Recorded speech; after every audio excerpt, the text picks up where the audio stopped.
Hello, folks. Another week in works of the Continental Classic, and I am certainly glad that it is returning.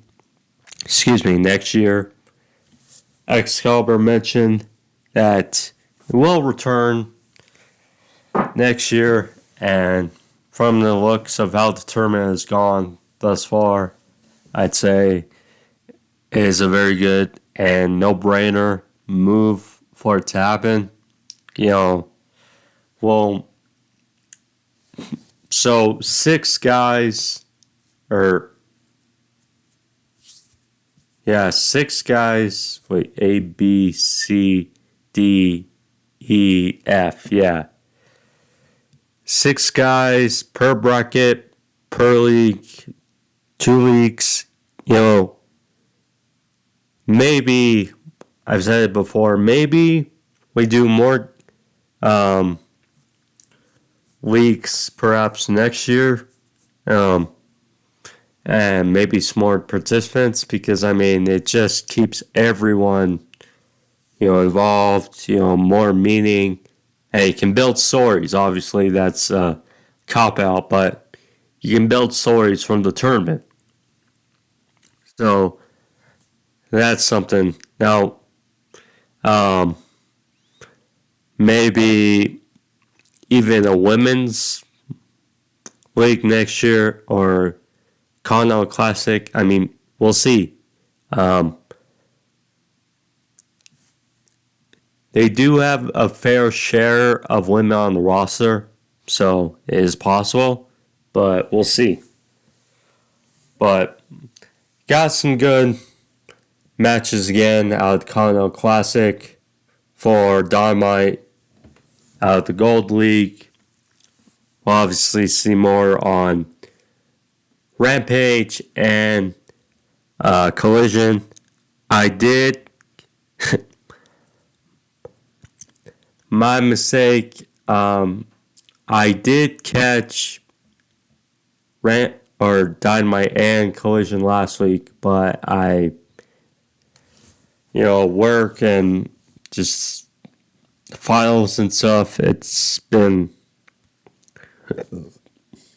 it's been a weird couple weeks, but last I'm here for your AEW Dynamite review, which was good, judging from the early open.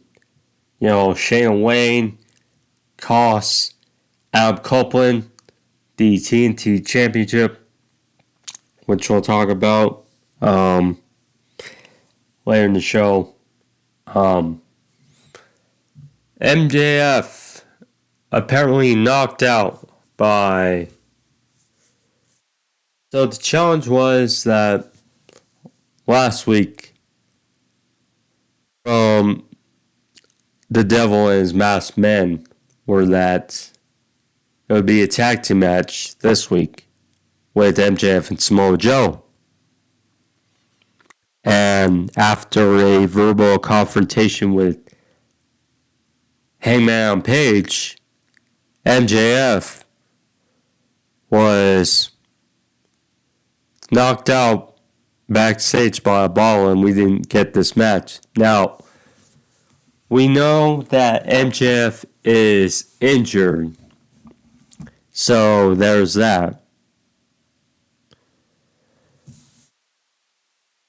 But at the same, I can see why it is frustrating people, because you kind of built up this idea of a match for this week, and then we didn't really get one.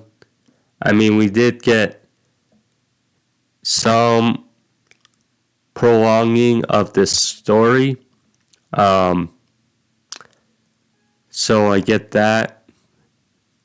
But I can see why some people are mixed with it. But anyways, Dynamite was a good show.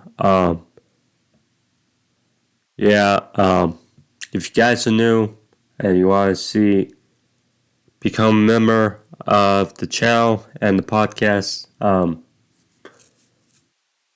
click the subscription there on this side of the screen and get access, to shorts and videos when they all come out. And yeah, thank you guys. It's always fun to be able to share and give my thoughts on what's going on in the world of pro wrestling, AEW, and etc. Go on. So, thank you guys, and let's get going with the review. So, I'll start off with the Continental Classic. So, Jon Moxley and Rush. You knew this was going to be a good one. Moxley has 3 points. Rush, 6 points by Moxley, 3 for Rush. Some good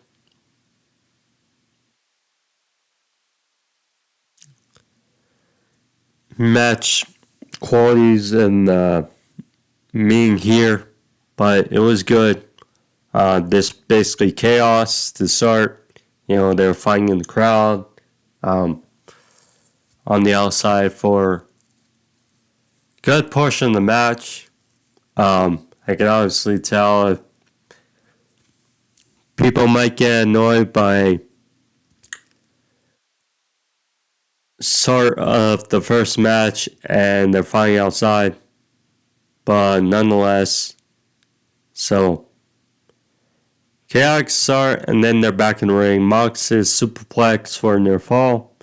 Then they were back on the outside. Rush threw Mox into the barricade. Rush kind of mocked. Now his hamstring was heavily taped. So he was copying the yes kicks of Bryan Danielson, Jon Moxley's Blackpool Combat Club counterpart, or one of his counterparts. So Rush went for a straight jacket power driver, but it didn't work. I assume miscommunication. There was knee injury by Mox, trying to play up. Then he delayed power driver again for a near fall. Rush followed up with a suplex of his own. Usually you don't see 2 superplexes in a match. You just get one, but Rush landed it only for 2. Then they were fighting on the outside, but Moxley is suicida. Rush got the advantage. He landed some stops in the corner. Went for the bull's horns drop kick, but Mox countered with a lariat. Followed the Death Rider by Mox for a near fall. Then walked in the rear naked choke, and Rush passed out. So there you go. So Mox gets the W, moves to 9 points. Kind of predictable, but nonetheless, here we are. Rush, put up a good fight. He was protesting it because, he didn't tap. He passed out, so there you go.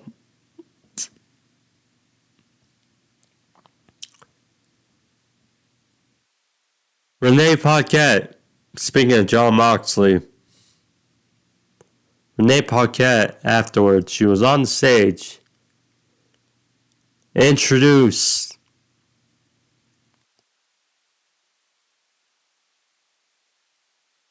Roderick Strong and the Kingdom. Now, it's always funny. So,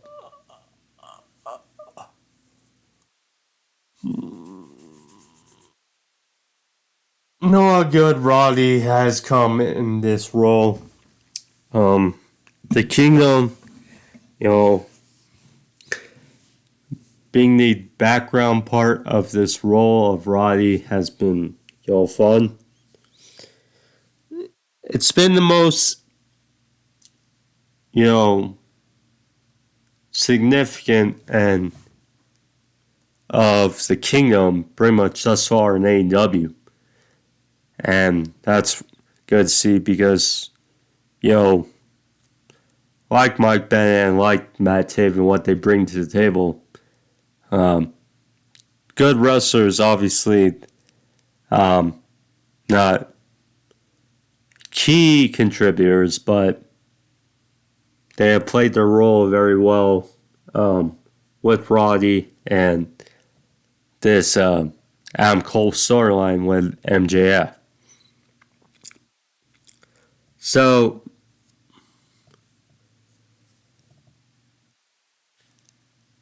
Roddy was asked, why he asked for his time. And he said, Renee!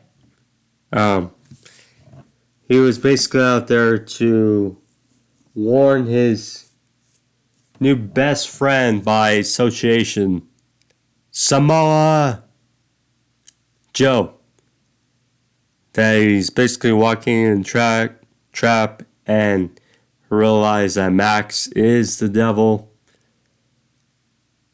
And he said that, talked about him being in the wheelchair in this life every day. Says, talked about how actions have consequences.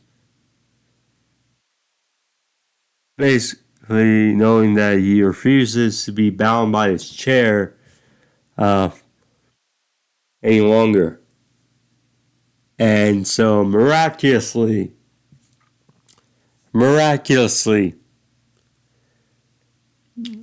Roderick Strong stepped out of his chair and Matt Taven dumped the chair off the stage. And, yeah. This was funny, yeah. Well, we did see a glimpse of the Devil's Masked Men again. So, I mean,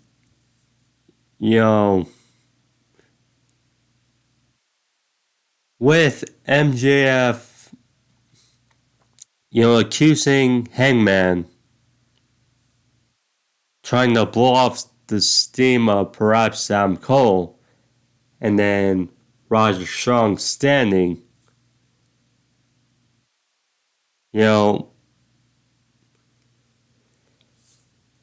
it's little loopholes.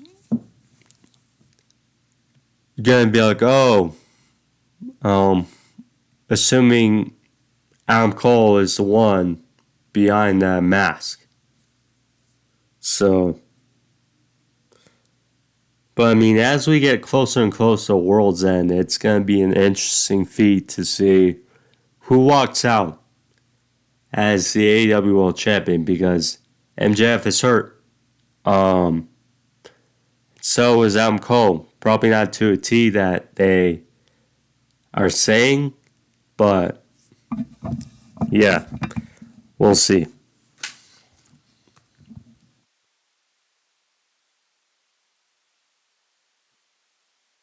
Speaking of the MJF and Hangman Page, so Hangman was backstage. He talked to Renee. Said that how this is the first time they've seen them since Full Gear, since that brutal Texas death match.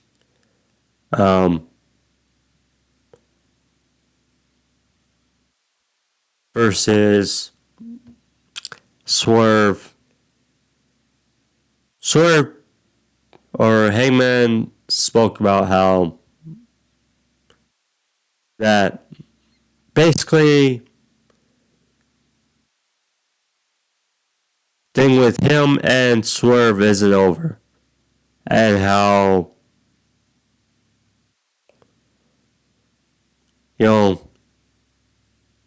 broke into his home, walked into his kid's room, he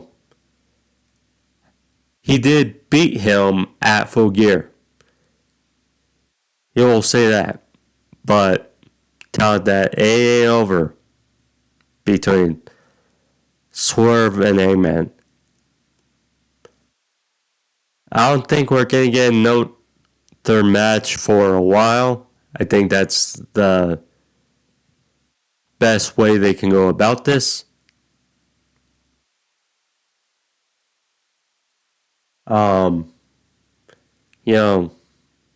But this wrinkle with MJF, it's certainly unique how to go about this.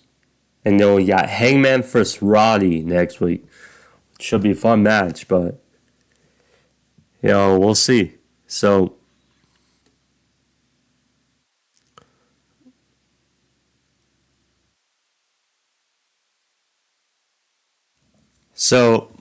MJF walked in and then went on this little spiel, and then Hangman, walked off and said, this is your interview time, do your thing before you wake up the crowd. And MJF said kind of under his breath, well, yeah, I gotta wake up the crowd after you verbally put them to sleep. And then Hangman comes back and he's like irate. And they went about their past, talking about, how MJF beat Hangman for Dynamite Diamond Ring the first go around.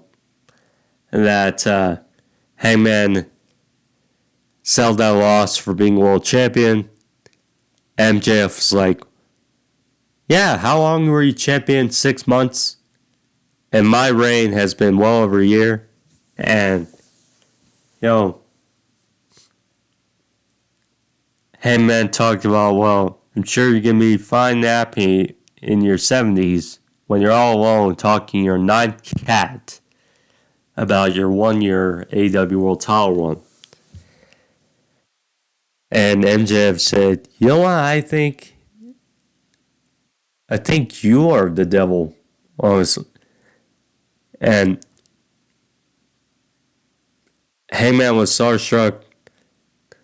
Talk about, you think me wearing the party suit mask, run around attacking people, saying that's what you do. Maybe you're the devil. So why don't you just admit it? So then they got close, got in each other's faces, and Samoa Joe's like, whoa, we got other matters to attend to tonight, and it does involve him. What's your problem?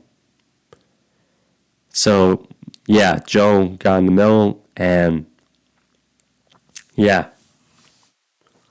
Joe and MJF walked off. Second match in the Continental Classic, Mark Briscoe versus Swerve Strickland.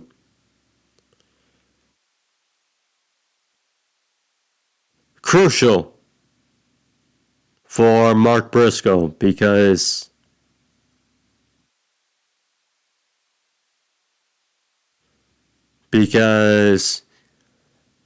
with the win, Mark would technically be still alive to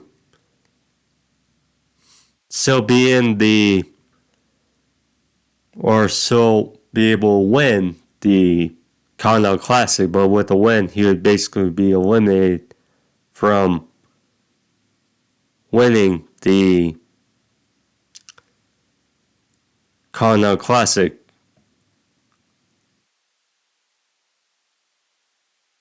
So this is a must win for Mark Briscoe against Swerve. And this was a fun match. Fortunately, it did not go well for Mark. And, if there's one really downside about this tournament, it's been basically Lethal and Mark Briscoe, basically being the ones in this league to lose. And, we'll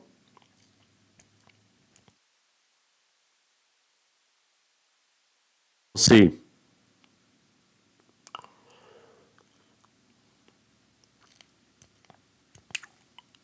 Excuse me.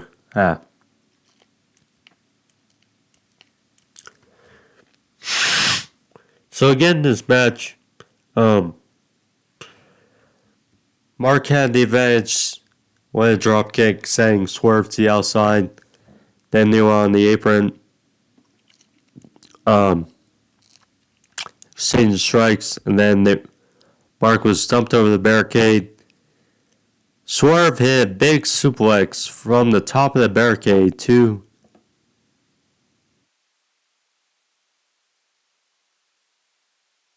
the outside on the floor.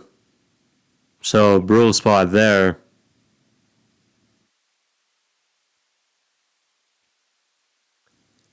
Then back in the ring, they're exchanging.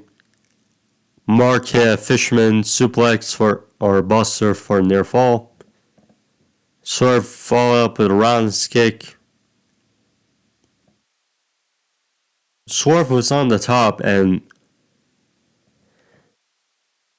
Mark hit a uppercut, which knocked Swerve to the outside, followed with a big dive on the outside on Swerve.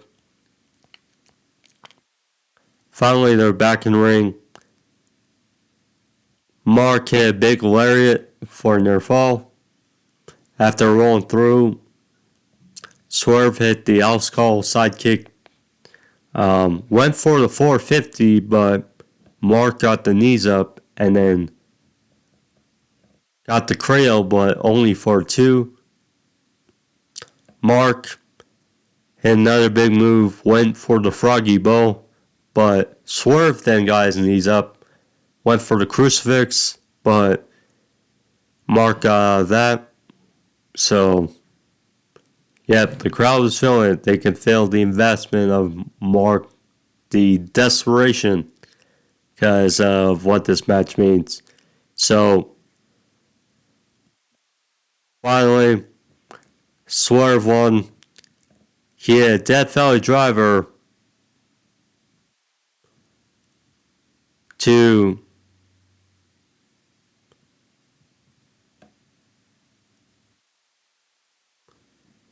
Mark on the apron, and then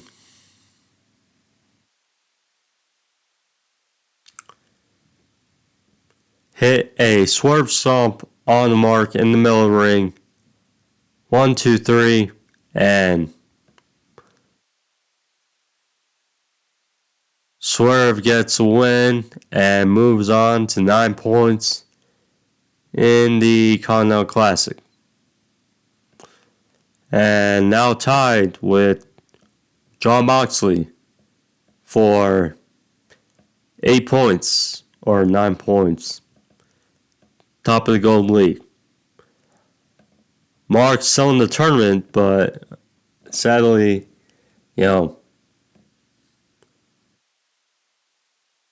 well, the thing is, Moxley or Briscoe and Lethal, they still have each other face.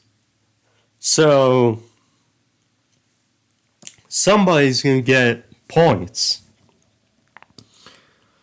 I just hope that match doesn't end in a draw so Tony Khan and others can say, oh, well, everybody got points. Certainly we'll see.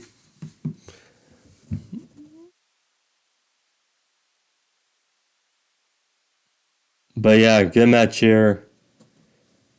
Mariah May she was backstage with Renee Paquette, basically talked about her meeting with Tony Khan last week and talked about how they're playing her debut and such. And she asked about her first opponent potentially, and Ryan was like, that's none of your business, Renee, because,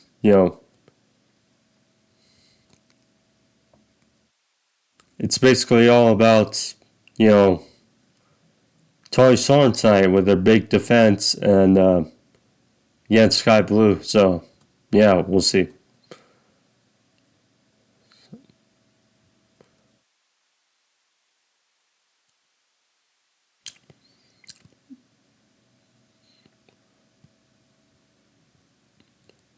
Samoa Joe. So, he was out there and getting ready for this match. Teaming up with MJF versus Devil's Masked Man. So, Samoa Joe made his way out, and then, similar to last week, the lights, went out, they flickered, and the Masked Man surrounded the ring against Samoa Joe, and then MJF music didn't hit. So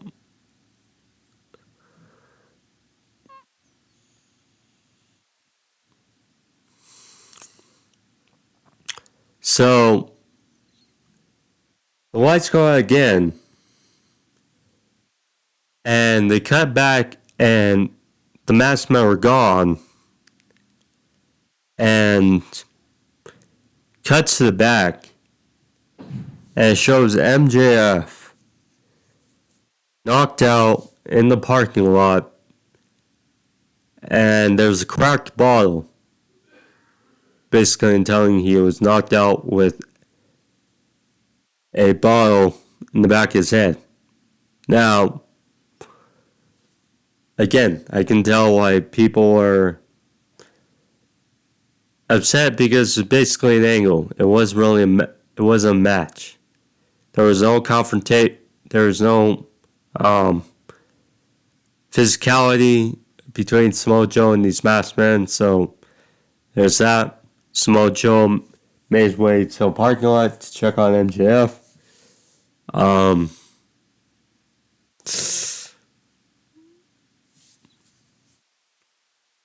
Hey. So, and we know MJF is injured. We know that he's not going to work until World's End. So we get that. So, I mean, again, advertising a match when we know MJF cannot really wrestle till World's End. So, we'll see. But I do get this furthering of the storyline.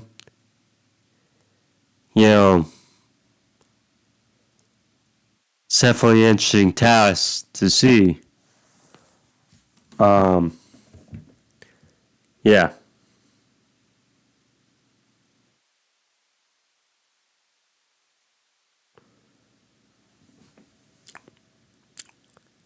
So, then we got Jon Moxley. Which, by the way, so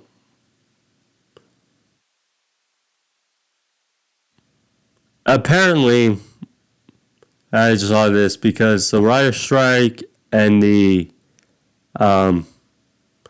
actor strike is apparently over. She love movies and such. So, Samoa Joe, I don't expect this to play a huge part in this, but so Samoa Joe, he was the main star in Twisted Metal Season 1 for Peacock. Which, I saw the whole Season 1 and it was very good. So there will apparently be a Season 2. So I would expect it to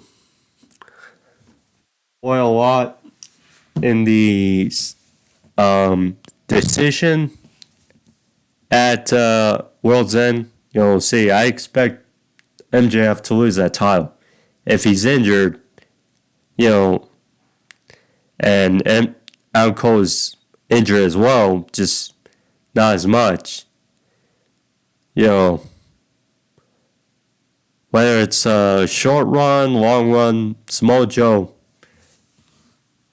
it would definitely be great for him to have that rub. See him crowned as AEW World Champion. Especially since, he was in WWE all those years. And we knew he was World Champion material, but he never got that rub. WWE Champion or etc. Jon Moxley again. So he is backstage. So talked about being 3-0. Having 9 points, saying expected to be 3-0, expected to have 9 points. He expects to be 5-0. Looks to win this whole damn thing because he's the ace here. He's the ace in pro wrestling. And that's... And all of a sudden we see Swerve chime in.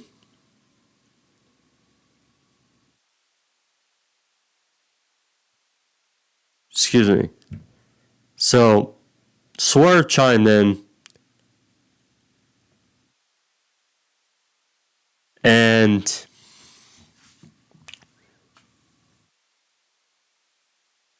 my neck bothered me a little bit. But he mentioned 9 points versus 9 points. Hope he saw in LA that I'm willing to do whatever it takes to win.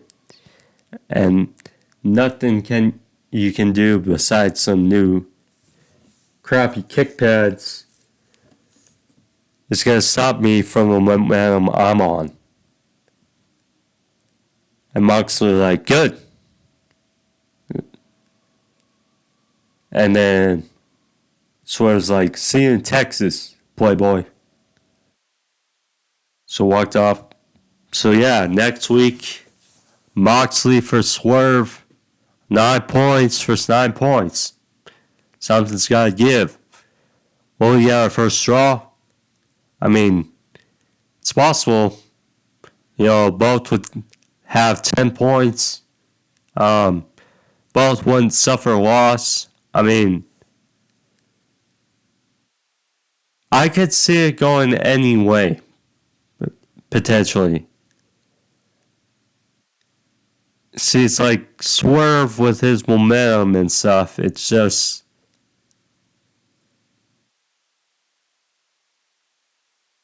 My prediction for the finals, I would love to see it. And did pick up a win. Jay White versus Bryan Danielson. I think that'd be a great match and a great ending, especially for White coming off that feud with MJF. People saying, oh, he's buried, and all this nonsense. It would be a great culmination of this tournament. So we'll see. I mean, you could definitely see Bryan versus Swerve again. Eddie Kingston can make a run. Brody King, he's done really well in this tournament thus far. It's possible. Heck, they might give it to Andrade with the rumors that are going around, or the reports going around about him leaving. We'll see. Toni Storm versus Skye Blue. I can tell that a lot of people, a lot of men, love this match. I can tell.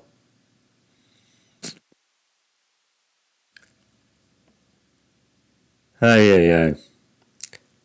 But, Toni Storm with her development of this character and Skye Blue, again, she's improving,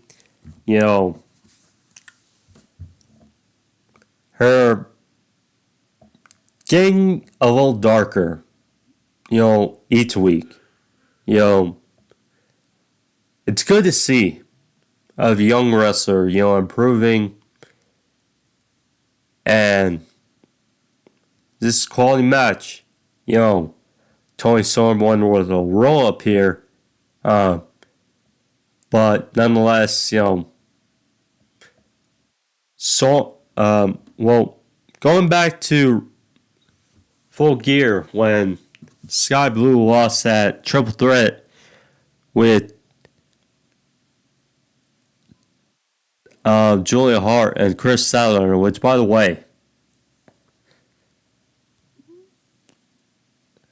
if there's one thing that's really upsetting is, and I think many people agree, is how Chris Statlander has looked. Still, she lost the TBS title. She should be aiming for Toni Storm. And what is she doing? She's so on Rampage.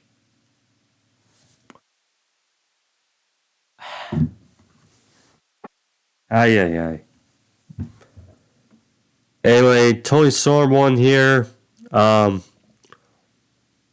With the roll-up, she was celebrating after Riho's music hit. And we're going to get Toni Storm for Riho. Okay. Again, what I just said. Chris Statlander lost the TBS title. She doesn't have that crutch anymore.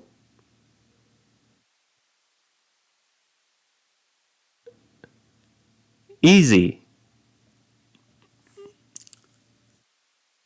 Now, I get it because if Stat's going for the World Women's title, she's got to win it.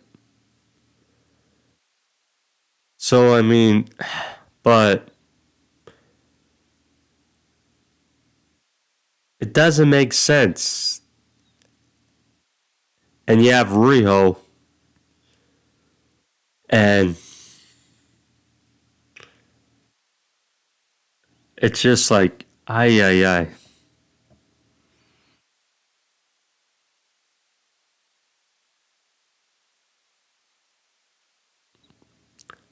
Anyways, Riho is back. Good. I'm for the World Women's title. What? How is it so hard to book this women's division? I don't get it.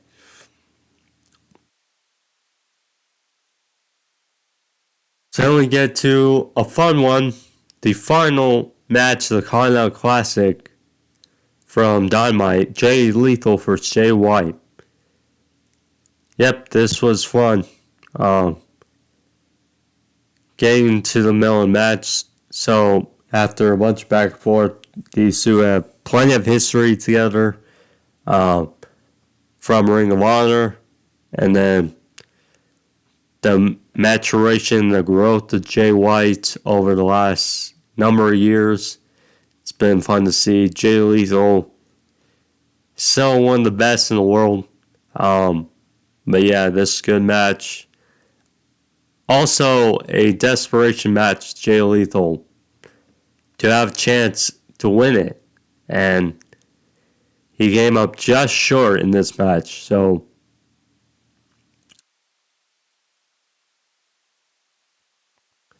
lethal combination. Jay White, much similar to Swerve. Target the knee of Jay Lethal.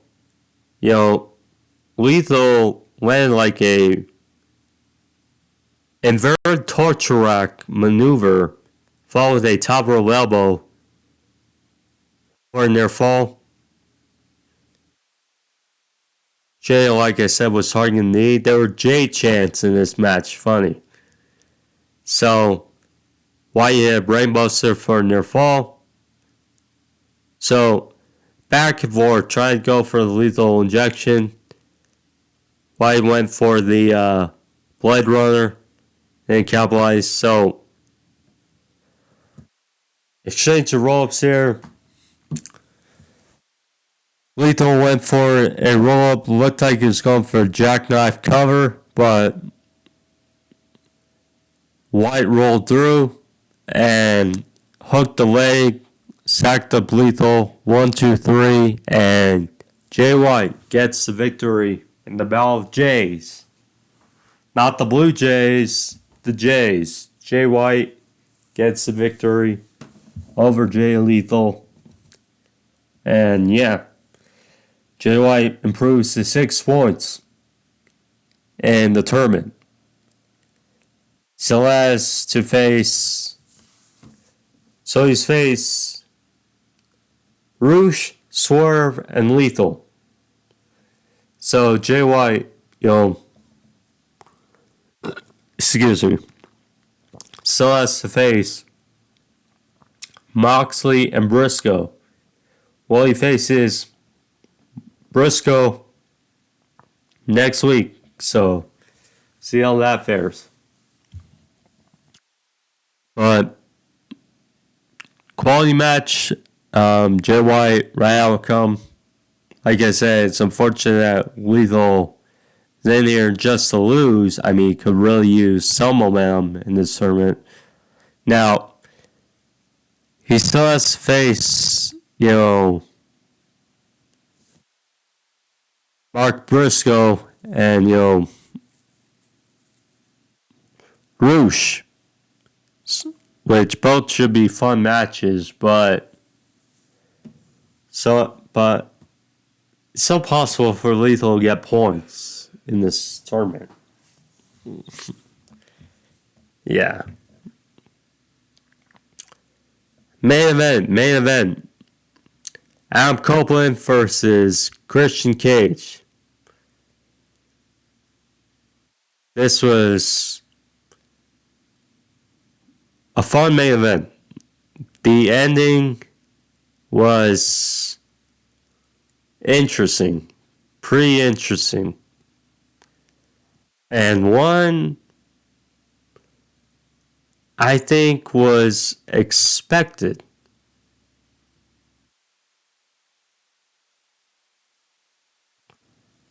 Yeah, was interesting. So, as expected, now, I think many thought that this was perhaps too soon with this feud, and it could have been built up more. That's the thing. But you wanted an attraction in Canada. Two guys here. This was a fun match. I'm just like, was it too soon? That's my only capability. But I get it. Not every story can be long-term storytelling. But this one match, the ending is the kicker.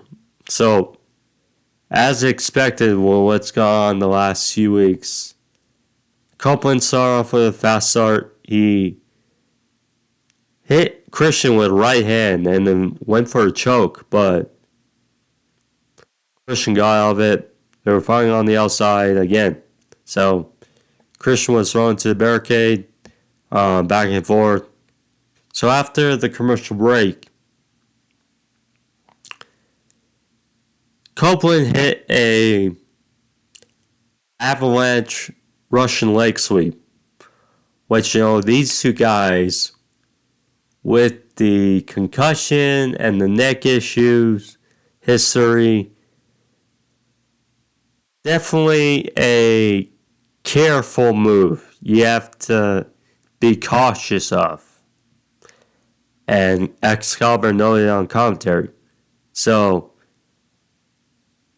they're on the outside and then back in the ring. Christian landed a frog splash for a near fall. Christian went for a spear of his own, but Copeland caught him, delivering Impaler for a 2, followed with a Liger bomb, but couldn't get the job done. Copeland managed to get some roll-ups on Christian, but only got for a near fall.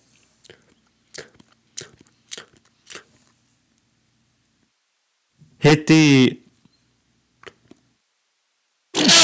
Excuse me. It was called the Edge-O-Matic in WWE, but with him being Adam Copeland, not sure what to call it, but the guy too walked in a crossface from another Canada alumni, but Christian got to the ropes. This was a great spot, probably the spot of the match. So Copeland went for a spear, but leapfrogged by Christian into a kill switch, which only got a near fall. So Christian went for a spear of his own again.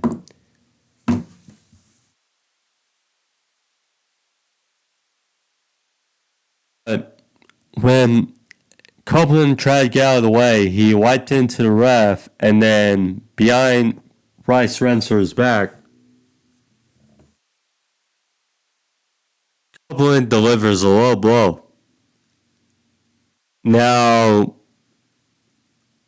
Christian delivered a low blow.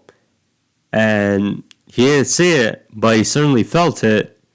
So, I'm not sure, disqualification, I don't know. But he didn't see it. Yeah. So Christian got the title, tried to use it, wasn't able to work. Then they hit a double spear on each other, so both were down.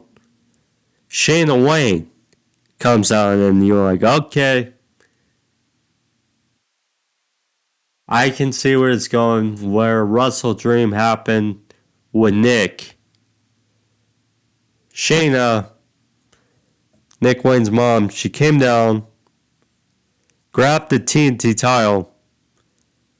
Christian was trying to fend her off. She seemed conflicted because they stated how, remember, Copeland delivered a concerto to Shayna Wayne's son, Nick Wayne, in front of her. So, she has reason. So, Shayna made a decision, wiped out Copeland with the title, and then she left. Didn't say anything didn't acknowledge Christian. So, I mean, she might not. This could be frustration, kind of redemption for her son. So, I mean, can't really say that Shayna side with Christian, although it may very well be that way. At least not yet. So, Bryce Rensburg, I think he may have taken a bit too long than they expected. So, Christian, so he landed a kill switch onto Copeland, posed over him with the title, and then stomped on the back of his head onto the TNT title. And then finally, Rensburg went over and then Christian pinned Copeland 1, 2, 3, and there you go. Yeah, it looked a little clunky. I think Rensburg took a little too long than they expected. I mean, just kill switch would have been enough. But then he posed and then stomped on the back of Copeland's neck. Anyway, Christian retains.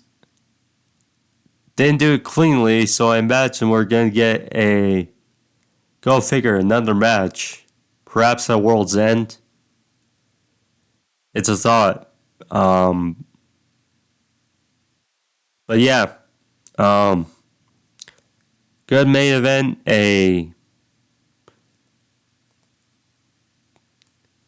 I would say mixed bag ending to Dynamite. Fun main event. Just that. The thing with Smojo, MJF, and the Devil's Mask Man. There was that. But overall, a good show, a good Dynamite. Again, apologies for missing last week's slate, but here again this week. Have Collision up for you guys sometime Sunday night, if not Monday. So keep your eyes open for that. But last, thank you guys all. I made Joe to in love. Thank you guys. Hit that like button. Hit the subscribe. See you guys on next week sometime. Adios. Peace.